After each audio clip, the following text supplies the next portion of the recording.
Yo, in Chapter 1 of Harry Potter and the Philosopher's Stone, we meet Mr. and Mrs. Dursley, just your regular, everyday peeps who ain't into no weird or mysterious stuff. Mr. Dursley be the boss man at a drill-making company, while Mrs. Dursley be all up in their neighbor's business, spying on him. They got a son named Dudley, who they think is the bomb diggity. But deep down, the Dursleys got this secret fear that someone's gonna find out about their connection to the Potters, Mrs. Dursley's sister's family. One fine morning, Mr. Dursley peeps a cat reading a map, but he brushes it off as some trippy light trick. On his way to work, he spots some folks dressed in funky cloaks, whispering about them Potters at work.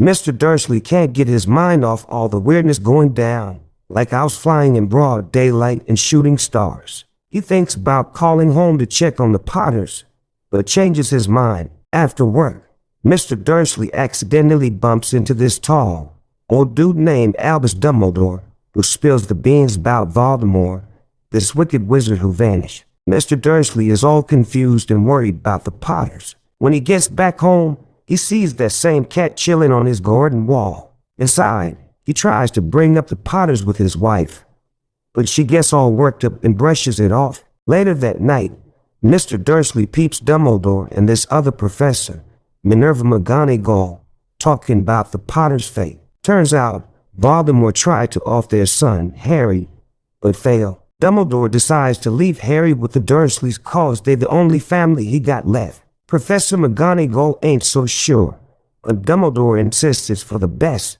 Then, out of nowhere, Hagrid, this giant dude, rolls up on a motorcycle and hands Harry over to Dumbledore. Hagrid be all emotional and torn up about the deaths of Lily and James Potter. Dumbledore puts Harry on the Dursleys' doorstep and leaves a letter with him.